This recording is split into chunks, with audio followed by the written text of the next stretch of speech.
Dari kecil, kita dilarang untuk bertanya tentang banyak hal. Dari mana kita berasal, kenapa ada orang kaya dan orang miskin, kenapa bulan tidak jatuh, kenapa alam semesta itu ada, kenapa Tuhan itu ada, kenapa orang mati, kapan orang tua kita mati, kenapa harus patuh, kenapa aturan-aturan itu ada, kenapa orang dewasa bisa melakukan sesuatu dan kita tidak, kenapa aku harus menjadi ini dan itu, kenapa kalau berbeda jadi salah, kenapa harus punya cita-cita dan yang lainnya. Beberapa pertanyaan itu mungkin sudah kita tanyakan kembali dan sudah tahu jawabannya ketika sudah dewasa. Namun, ada beberapa pertanyaan yang walaupun sudah dewasa dan sudah tahu bagaimana caranya bertanya dan berpikir sendiri, tetap tidak boleh untuk ditanyakan. Atau setidaknya kita percaya bahwa itu memang tidak boleh ditanyakan. Pertanyaan-pertanyaan yang sebenarnya cukup sering muncul di waktu malam ketika semua urusan, pekerjaan, proyek, tanggung jawab sudah tertidur lelap dan kita terjaga menatapi genteng, atap, atau langit-langit rumah. Pertanyaan yang kalau dia muncul kita anggap sebagai bisikan setan dan langsung kita tutup dan tidak pernah kita jawab. Karena kita tahu jauh di dalam diri, entah dari mana munculnya, pertanyaan-pertanyaan itu terlarang dan tidak boleh sama sekali untuk ditanyakan. Inilah 10 di antaranya. Disclaimer, pembahasan ini menyentuh pertanyaan-pertanyaan yang bisa terasa tidak nyaman, mengganggu, dan cukup sensitif bagi sebagian orang. Konten ini dimaksudkan untuk membuka ruang bagi refleksi diri. Untuk yang rentan dan tidak cocok dengan topik seperti ini, disarankan untuk tidak melanjutkan. Dan untuk yang ingin tetap lanjut, silakan menjawab 10 pertanyaan ini dan berdiskusi tentangnya di kolom komentar.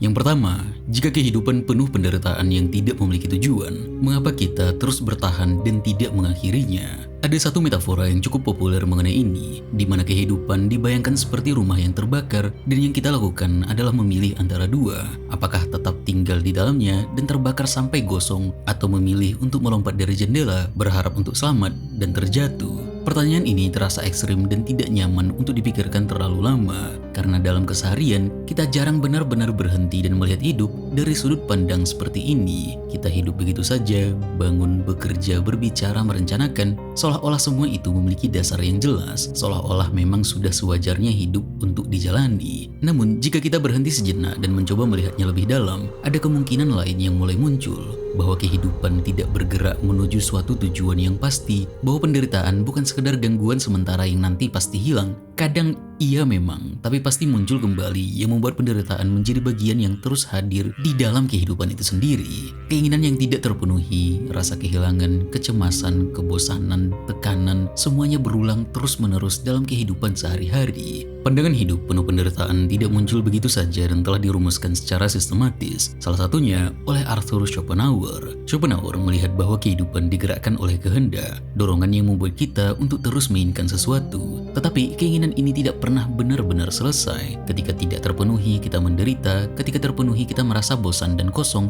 dan tidak lama malah menginginkan hal lain. Hidup dalam artian Schopenhauer ini tidak pernah mencapai titik yang benar-benar cukup. Kehidupan berayun seperti sebuah pendulum, bolak-balik antara penderitaan dan kebosanan. Jika dilihat dari sini, penderitaan bukan sesuatu yang bisa dihilangkan sepenuhnya dan bukan kesalahan dalam hidup juga, tetapi bagian dari struktur kehidupan itu sendiri. Dan jika tidak ada tujuan yang jelas yang membenarkan semua ini, maka pertanyaannya jelas. Untuk apa semua ini dijalani? Karena kalau semua pengalaman pada akhirnya hanya menuju penderitaan, untuk apa terus-menerus mengalami penderitaan yang dari awal tidak pernah disetujui untuk dimiliki sebelum lahir?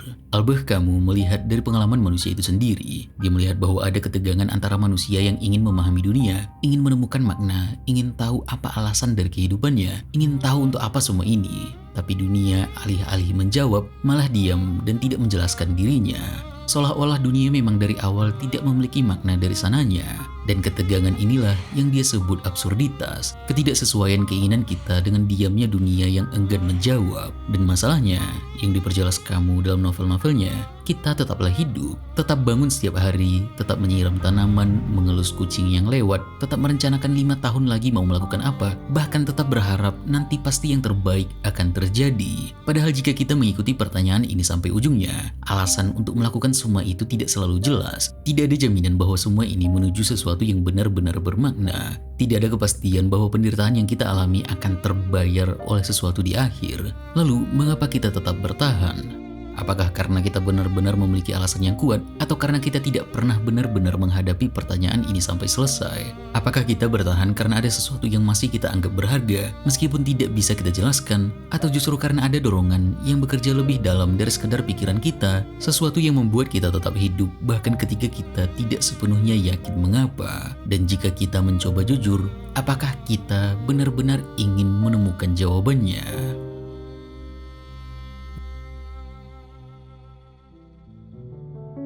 Yang kedua, jika kita mampu mengetahui sesuatu yang akan menghancurkan hidup kita, apakah kita tetap harus mengetahuinya? Kita sering menganggap bahwa mencari kebenaran adalah sesuatu yang selalu baik, bahwa mengetahui lebih banyak, memahami lebih dalam adalah sesuatu yang seharusnya dikejar tanpa ragu. Pengetahuan membawa kejelasan dan kejelasan memberi arah. Dengan lebih banyak data, lebih banyak kemungkinan yang dipertimbangkan, pada akhirnya akan membuat kehidupan menjadi lebih baik. Namun, jika dilihat lebih jauh, tidak semua pengetahuan bersifat netral. Ada hal-hal tertentu yang jika benar-benar dipahami justru dapat merusak cara kita menjalani hidup karena konsekuensinya terlalu dalam. Ada semacam ketegangan antara dorongan untuk mengetahui dan kebutuhan untuk tetap stabil.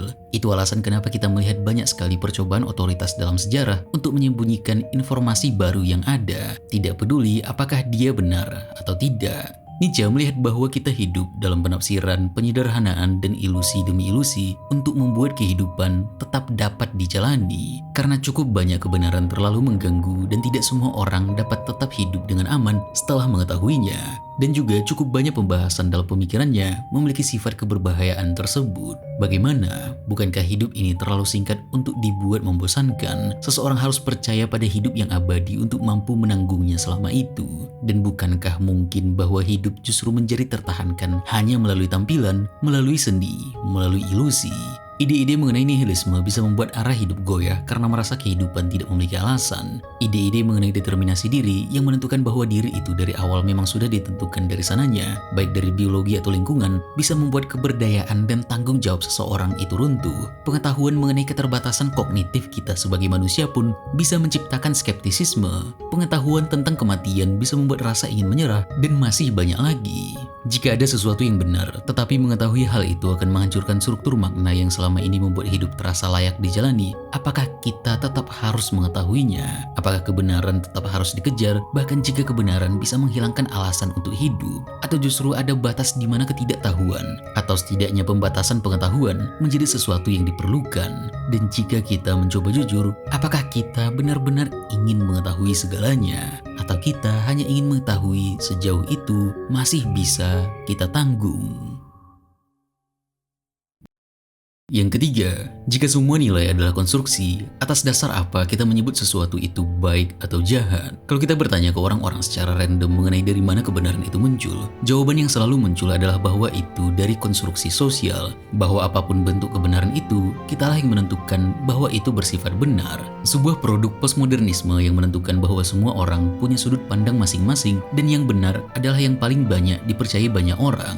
Namun ketika itu berkaitan dengan baik atau jahatnya sesuatu, kita punya keyakinan-keyakinan lain, struktur moral lain yang menentukan itu bagaimana. Kita menilai tindakan orang, bahkan diri kita sendiri dengan kategori-kategori itu. Kita merasa bahwa penilaian-penilaian kita itu memang sudah benar dari sananya dan tidak perlu lagi dipertanyakan. Justru sangat salah untuk mempertanyakannya. Namun, jika dilihat lagi, semua yang dianggap baik di satu tempat bisa dianggap salah di tempat lain. Memakai bikini di tempat liburan di luar aman-aman saja. Di negara kita mungkin dianggap tidak sopan. Memakai piyama di luar di negara lain tidak pantas karena itu pakaian privat. Di Indonesia aman-aman saja karena bukan pakaian yang termasuk tidak pantas. Keduanya bisa berubah nilai dan pandangan hanya dari budayanya saja. Padahal secara fungsi sama-sama pakaian. Kalau dilihat jauh dalam sejarah manusia, apa yang dipuji pada satu masa bisa dikutuk pada masa berikutnya. Nilai-nilai berubah, bergeser, bahkan terkadang bertentangan, tergantung pada konteks sejarah, budaya, dan kepentingan tertentu. Dulu perang dan penaklukan adalah adalah bentuk keagungan, sekarang itu bentuk kesalahan moral dan harus dihentikan dengan cara apapun. Perbudakan dan hukuman publik dulu normal-normal saja dan sekarang sangat dilarang penuh. Hari ini kita melihat kerja sebagai hal yang sangat prestisius, mungkin di masa depan itu justru menjadi hal yang memalukan. Jika semua nilai itu sebenarnya konstruksi dari manusia, ditentukan secara massa mana yang baik dan benar tergantung konteks zamannya. Apakah baik dan jahat benar-benar dari awal itu ada, atau hanya hasil dari cara manusia menyusun dunia agar terasa lebih baik? Pemikiran seperti ini mendapatkan bentuknya dalam genealogi moral yang dikembangkan oleh Friedrich Nietzsche yang mempertanyakan asal-usul moral, mulai dari mana konsep baik dan jahat muncul, siapa yang pertama kali menentukannya, dan dalam kondisi seperti apa nilai-nilai itu terbentuk. Bagi Nietzsche, nilai bukanlah sesuatu yang turun dari kebenaran universal, melainkan hasil dari proses historis dan psikologis. Nietzsche melihat bahwa apa yang kita sebut sebagai baik seringkali lahir dari kebutuhan tertentu, dari kelompok tertentu, dalam situasi tertentu. Nilai bisa menjadi cara untuk mempertahankan kekuasaan atau sebaliknya, cara untuk bertahan dari kekuasaan. Baik dan buruk pada awalnya berarti hal yang sama dengan mulia dan rendah, berkuasa dan tidak berkuasa, yang memerintah dan yang diperintah.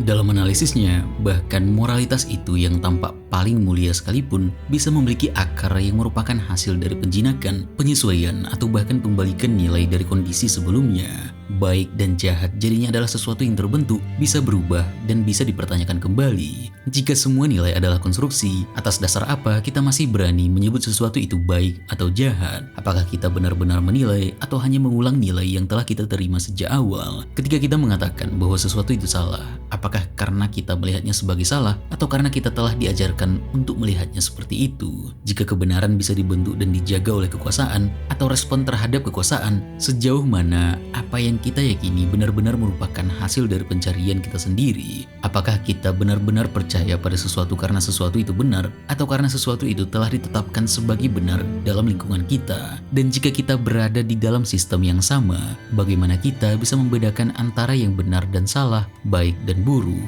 Dan jika kita mencoba mendorongnya lebih jauh, apakah kita benar-benar mencari kebenaran atau hanya mencari sesuatu yang diizinkan entah oleh siapapun itu untuk dianggap sebagai kebenaran, dianggap sebagai kebaikan?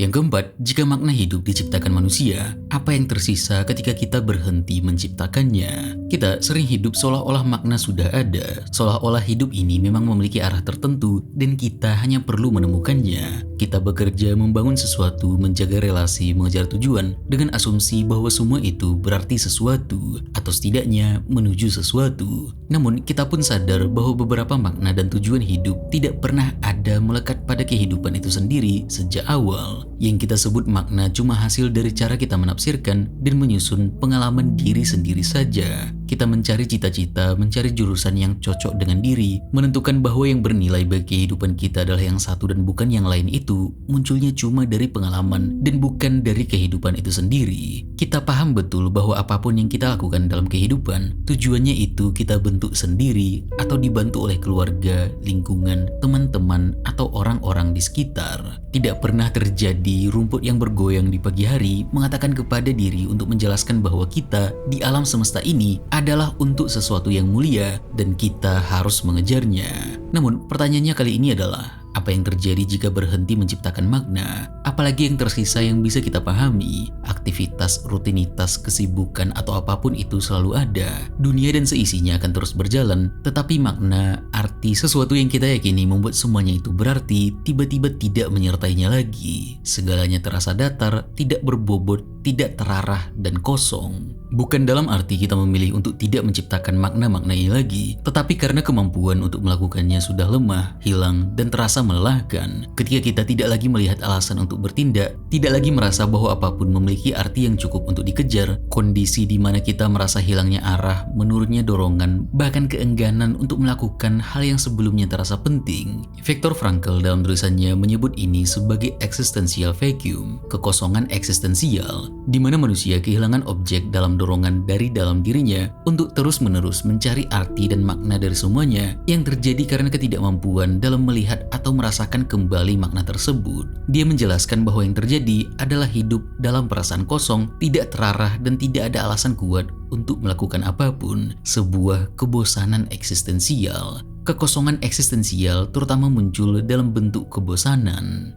Jika kita digerakkan oleh kebutuhan akan makna, apa yang terjadi ketika kita tidak lagi merasakan kebutuhan itu? Jika makna tidak sepenuhnya hilang, tetapi kita yang kehilangan kemampuan untuk merasakannya, apakah masalahnya ada pada dunia atau pada diri kita sendiri? Jika kehidupan tetap berjalan seperti biasa, tetapi tidak lagi terasa berarti, apa yang sebenarnya hilang? Apakah mungkin bahwa kita tidak kehilangan makna, melainkan kehilangan arah untuk menemukannya? Jika kebosanan dan kehampaan bukan sekedar kondisi sementara, tetapi tanda dari sesuatu yang lebih dalam, apa yang sebenarnya sedang terjadi di dalam diri kita? Jika kita tidak lagi tahu apa yang kita inginkan, apakah kita masih benar-benar memilih sesuatu? Atau hanya bergerak tanpa arah? Apakah kita berhenti menciptakan makna karena dunia tidak memberikannya? Atau karena kita sudah terlalu lelah untuk mencarinya?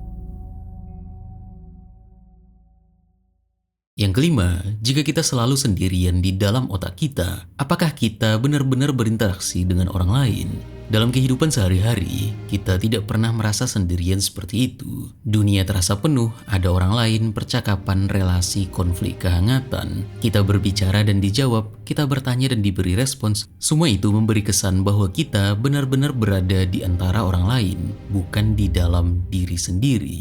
Namun, jika dilihat dari cara pengalaman itu terjadi, apapun yang kita alami, suara orang lain, wajah mereka, bahkan sentuhan, semuanya muncul sebagai aktivitas di dalam kesadaran kita. Kita tidak pernah benar-benar mengalami orang lain secara langsung, melainkan pengalaman tentang mereka yang terbentuk di dalam pikiran yang kita percayai muncul dari otak kita sendiri, dari organ yang berfungsi di dalam tengkorak kita. Kita tidak pernah benar-benar keluar dari perspektif kita sendiri. Semua imajinasi, pemikiran, dialog dengan diri sendiri, bahasa demi bahasa, pembicaraan demi pembicaraan, memori akan masa lalu yang memalukan, harapan akan masa depan yang penuh dengan kebahagiaan, semuanya terjadi di dalam kepala kita sendiri. Dan kita sendirian di dalamnya.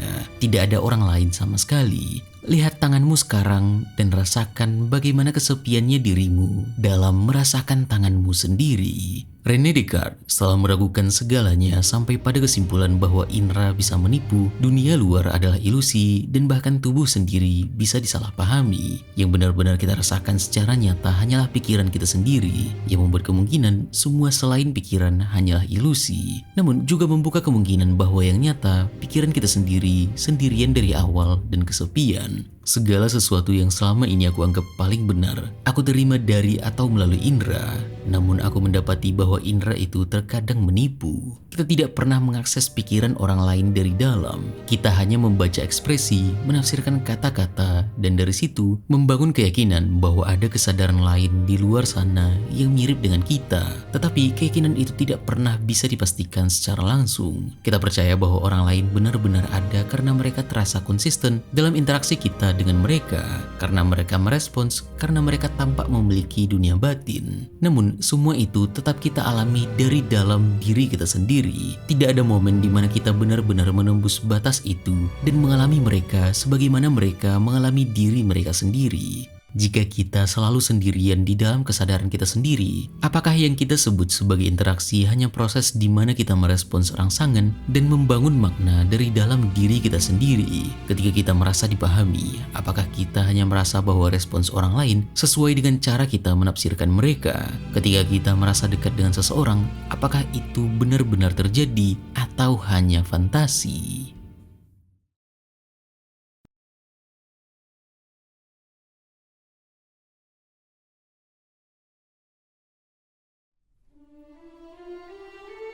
Pertanyaan tentang kebebasan sering terdengar sederhana dan tidak terlalu kita pikirkan juga sehari-hari. Kita merasa bebas memilih pekerjaan, relasi, arah hidup, seolah-olah hidup ini sepenuhnya berada di tangan kita. Namun, jika terus ditanyakan, kita pasti menemukan titik tidak stabil dari pertanyaan ini. Karena kita tidak pernah memilih untuk lahir, tidak memilih keluarga, lingkungan, budaya, negara, dan banyak sekali aspek dari kepribadian dan sifat sendiri pun diwarisi dan dipengaruhi dan bukan bagian dari diri sendiri. Banyak hal yang justru sudah ada sebelum kita sempat memilih apapun. Jika begitu, kebebasan macam apa yang sebenarnya kita miliki? Kita sering berbicara bahwa kita sebenarnya masih memiliki pilihan, tetapi pilihan itu selalu muncul di dalam batas tertentu. Kita memilih dari opsi yang tersedia, itu pun jika ada. saja, bukan dari semua kemungkinan. Kita mengambil keputusan berdasarkan cara berpikir yang dari awal juga dibentuk oleh pengalaman, pendidikan, bahkan kondisi biologis yang tidak kita tentukan. Kita hidup di dalam kerangka yang sudah terbentuk sebelumnya. Pandangan seperti ini menemukan bentuknya dalam tradisi deterministik. Salah satu yang paling besar adalah dalam pemikiran Baruch Spinoza. Spinoza melihat bahwa segala sesuatu terjadi karena sebab yang jelas. Pikiran, emosi, tindakan semuanya sudah mengikuti hukum yang sama seperti fenomena alam lainnya. Manusia tidak berada di luar jaringan sebab akibat ini. Apa yang kita anggap sebagai pilihan bebas dalam pandangannya, semuanya hanyalah ketidaktahuan kita terhadap penyebab yang sebenarnya. Manusia mengira dirinya bebas karena mereka sadar akan tindakan mereka, tetapi tidak mengetahui sebab-sebab yang menentukan tindakan tersebut. Ketika kita membuat keputusan itu tidak pernah benar-benar muncul dari ruang kosong. Semua keputusan demi keputusan itu dibentuk oleh rangkaian panjang kondisi, latar belakang keluarga, pengalaman masa lalu, struktur pendidikan, keadaan biologis, bahkan situasi emosional saat itu. Semua ini bekerja membentuk apa yang kita anggap sebagai keinginan dan pilihan. Kalau ini diterima sepenuhnya, pertanyaan tentang tanggung jawab kehilangan dasarnya. Tidak ada yang bisa benar-benar disalahkan atau dipuji. Jika seseorang melakukan sesuatu yang luar biasa, ia jelas karena dia lahir di lingkungan yang privilege dengan kepribadian yang cocok juga yang sudah dia warisi. Jika kebebasan tidak ada, mengapa kita tetap hidup seolah-olah kita bertanggung jawab? Mengapa konsep-konsep buatan kita seperti pilihan, penyesalan, atau keputusan masih terasa nyata, bahkan ketika secara teoretis ia tidak memiliki dasar yang kuat? Jika kita memahami seluruh sebab yang membentuk seseorang, apakah masih masuk akal untuk membenci atau menghakimi seseorang? Jika kita benar-benar menerima bahwa kita tidak sepenuhnya bebas, apakah itu akan membebaskan kita atau justru membuat kita kehilangan arah sepenuhnya? Yang ketujuh, jika kesadaran hanyalah hasil proses biologis, mengapa kita mempercayai pikiran kita sendiri sebagai sesuatu yang benar? Kita biasanya memperlakukan pikiran kita sebagai sesuatu yang dapat dipercaya. Kita berpikir, menilai, menarik kesimpulan, lalu merasa bahwa kita sedang mendekati kebenaran. Kita merasa kalau kita bisa memikirkannya, berarti bisa saja itu benar.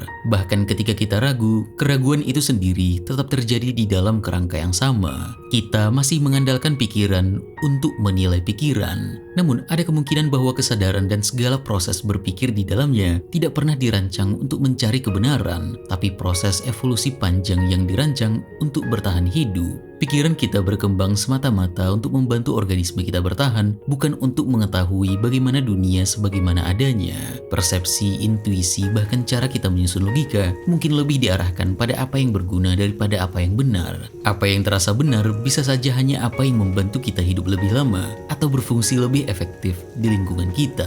David Hume menjelaskan bahwa apapun yang kita sebut sebagai hubungan sebab akibat sebenarnya tidak pernah benar-benar ditangkap langsung oleh indera kita. Api yang membakar kayu sebenarnya tidak pernah terlihat kekuatan yang menghubungkan keduanya.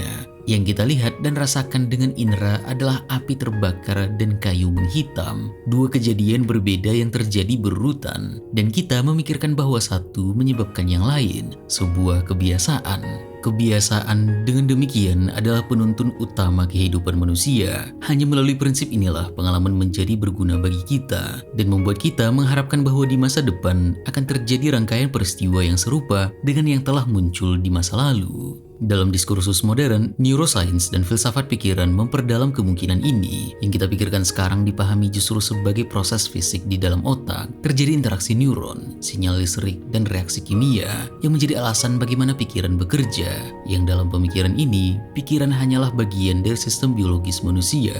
Dan kesadaran ataupun roh dan semacamnya itu tidak pernah ada.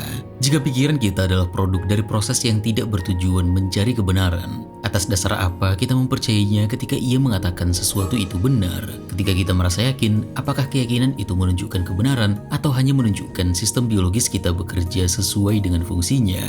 Apakah kita benar-benar mengetahui sesuatu atau hanya memiliki mekanisme yang membuat kita merasa mengetahui? Apakah konsep kebenaran yang kita gunakan benar-benar merujuk pada realitas atau hanya pada cara kerja sistem kognitif kita? Apakah kita benar-benar ingin mengetahui sejauh mana pikiran kita bisa dipercaya? Atau justru kita membutuhkan kepercayaan itu agar dunia ini tetap terasa bisa dipahami?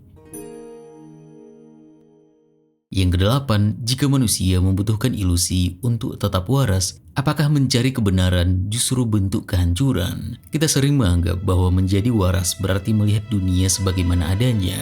Seolah-olah semakin jernih kita memahami realitas, semakin stabil pula kita seharusnya. Selain itu, kewarasan ini diukur ketika seseorang masih bekerja atau berfungsi dalam kesehariannya. Yang berarti jika seseorang memiliki masalah mental pun tapi masih bisa berfungsi, dalam artian modern sebenarnya masih waras. Namun dalam kehidupan sehari-hari tidak selalu demikian. Kita tidak memiliki jaminan apapun bahwa hidup akan menjadi lebih baik. Dilihat dari sejarah pribadi atau kolektif pun, seringkali semuanya menuju kemunduran, kehilangan, bahkan kehancuran. Bisa saja harapan itu dipertahankan, tapi itu hanya ilusi untuk tetap waras. Semua yang sudah kita ulang-ulang juga, bekerja, belajar, berteman, sama saja memiliki arah yang tidak jelas. Tapi kalau arah itu tidak ada, kita jadi tidak waras. Waktu yang kita rasakan sehari-hari bisa terasa seperti berada di dalam mobil di jalan kosong, terus-menerus dan tidak punya tujuan akhir, kecuali karena bensin habis atau mesin mati. Masa depan pun terasa seperti terowongan tanpa ujung, tanpa cahaya di baliknya. Dan yang lebih mengerikan dari ini adalah over-awareness, di mana semuanya terasa terlalu sadar dan semua tindakan, semua kegiatan, semua nafas terlalu terasa, yang membuat kehidupan terlalu diperiksa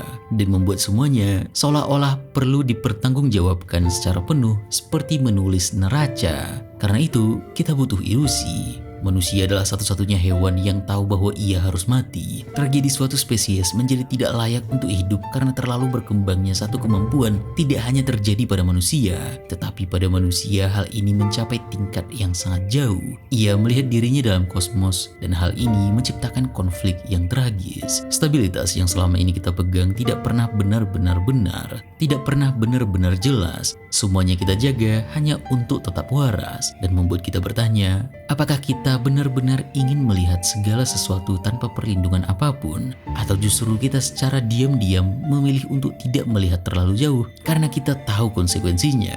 Klise memang seperti perkataan populer, belajar filsafat akan membuatmu gila dan semacamnya. Apakah memang lebih bagus hidup dalam ilusi hanya untuk tetap waras? Atau justru lebih baik menjadi gila saja?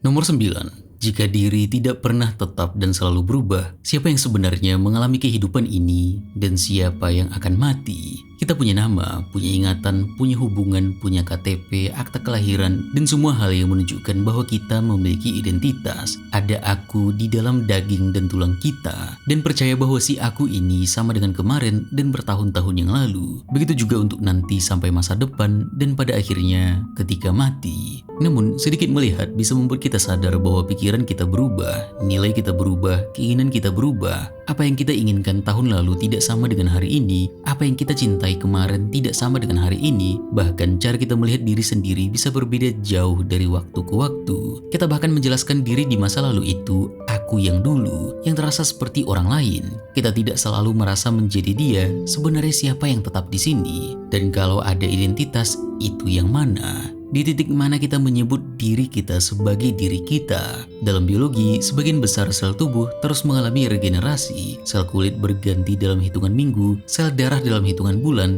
bahkan jaringan lain pun perlahan diperbarui. Dalam beberapa tahun, sebagian besar materi fisik yang menyusun tubuh kita sudah berbeda dari sebelumnya. Yang kita sebut aku yang sama secara material sebenarnya sudah berkali-kali digantikan. Paradoks klasik kapal Theseus. Kalau tiap bagian dari kapal Theseus diganti karena rusak, yang disebut sebagai kapal Theseus itu yang mana? Apakah yang belum pernah berubah atau yang sudah benar-benar berubah? Dan kalau sudah benar-benar berubah, kenapa dia bukan kapal Theseus lagi? Ketika Alzheimer terjadi, ketika tubuh berubah, struktur mental berubah, penderitanya sudah tidak lagi mengingat dirinya sendiri. Begitu juga orang yang dia sayangi. Apakah dia masih dirinya sendiri? Kenapa kebanyakan keluarga justru menganggap hal yang berbeda? Mengatakan bahwa meski dia masih hidup, dia mungkin bukan diri yang sama lagi. David Hume sekali lagi adalah yang menghancurkan gagasan diri ini sebagai sesuatu yang tetap. Semua yang kita anggap sebagai diri sendiri hanyalah kumpulan-kumpulan persepsi, mulai dari pikiran, emosi, sensasi yang terus-menerus berubah. Yang membuat diri ini sebenarnya hanyalah kumpulan pengalaman. Bagi saya sendiri, ketika saya masuk sedalam mungkin ke dalam apa yang saya sebut sebagai diri saya selalu hanya menemukan suatu persepsi tertentu. Saya tidak pernah dapat menangkap diri saya tanpa suatu persepsi,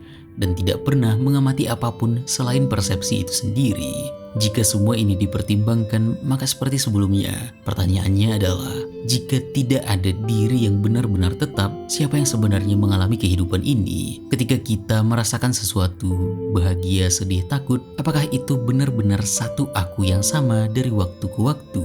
Atau hanya rangkaian pengalaman yang saling terhubung? Dan lebih jauh lagi, kalau si aku ini tidak ada, siapa yang akan mati nanti? Dan kenapa si aku ini sangat takut akan kematiannya? Apakah kematian hanya berhentinya suatu proses yang sejak awal memang tidak pernah tetap? Jika aku hari ini sudah berbeda dari aku di masa lalu, dalam arti apa kita bisa mengatakan bahwa yang mati nanti adalah aku yang sama? Apakah kita benar-benar ingin menerima bahwa aku yang kita rasakan ini mungkin tidak pernah sepenuhnya ada seperti yang kita bayangkan? Yang ke-10, jika realitas yang kita alami hanyalah interpretasi, apakah ada alasan untuk percaya bahwa dunia ini benar-benar ada seperti yang kita rasakan? Dalam keseharian, kita hampir tidak pernah meragukan realitas. Orang gabut macam apa yang menanyakan apakah yang dia lihat dan dia rasakan itu nyata atau tidak? Dunia dari awal sudah berasa langsung, solid, seolah-olah apa yang kita lihat, dengar, dan sentuh, memang itulah dunia sebagaimana adanya. Meja adalah meja, suara adalah suara, dan pengalaman terasa seperti jendela yang terbuka langsung ke realitas. Tidak ada gunanya bertanya lebih, dan aneh untuk melakukannya jika ada orang lain. Pasti dianggap sudah tidak waras. Namun jika kita berhenti sejenak dan melihat lebih hati-hati, pengalaman kita tidak pernah benar-benar langsung. Apa yang kita alami selalu sudah melalui sebuah bentuk pengolahan. Indra menangkap rangsangan, otak mengolahnya, dan kesadaran menyusunnya menjadi dunia yang terasa utuh.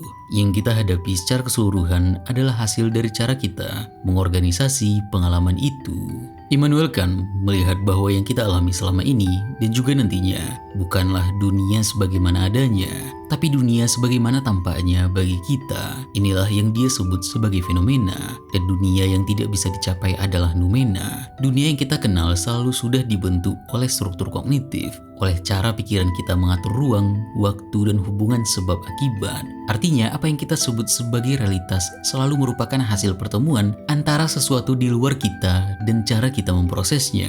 Dengan demikian, kita bermaksud mengatakan bahwa seluruh intuisi kita tidak lain, bahwa benda-benda yang kita intuisi bukanlah sebagaimana yang kita tangkap itu pada dirinya sendiri, dan relasi-relasinya pun tidak tersusun sebagaimana tampaknya bagi kita. Jika ini benar, maka jarak antara kita dan realitas menjadi tidak bisa dihilangkan. Kita tidak pernah benar-benar keluar dari perspektif kita sendiri. Bahkan ketika kita berpikir kita melihat dunia apa adanya, kita tetap melihatnya melalui kerangka yang kita bawa sejak awal. Pendekatan fenomenologi memperdalam ini dengan menjelaskan bahwa tiap kali kita mengalami sesuatu, kita selalu sudah berada dalam sudut pandang tertentu, dipengaruhi oleh bahasa, sejarah pribadi, kebiasaan, bahkan harapan diri sendiri. Jika semua yang kita alami selalu sudah merupakan interpretasi, apakah masih masuk akal untuk berbicara tentang dunia yang benar-benar ada di luar itu? Atau apakah konsep tentang realitas objektif hanyalah sesuatu yang kita asumsikan tanpa pernah benar-benar bisa kita pastikan? Dan jika kita tidak pernah bisa keluar dari cara kita melihat, apa dasar kita untuk percaya bahwa pengalaman kita itu nyata, bukan sekadar konstruksi yang cukup stabil untuk membuat kita bisa bertahan hidup?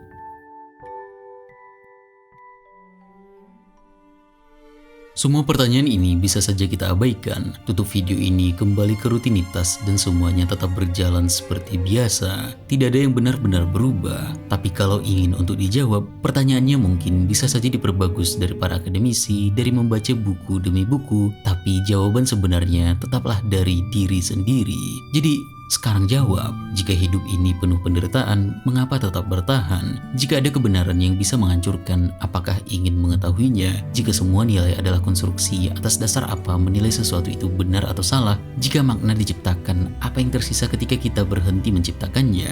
Jika selalu sendirian di dalam kesadaran, apa arti orang lain? Jika tidak sepenuhnya bebas, mengapa tetap merasa bertanggung jawab? Jika pikiran hanyalah alat bertahan hidup, mengapa mempercayainya? Jika ilusi diperlukan untuk tetap waras, apakah memilih kebenaran atau stabilitas? Jika tidak ada diri yang tetap, siapa diri sebenarnya? Dan jika realitas hanyalah interpretasi, apa yang membuat diri yakin bahwa ini nyata? Terima kasih.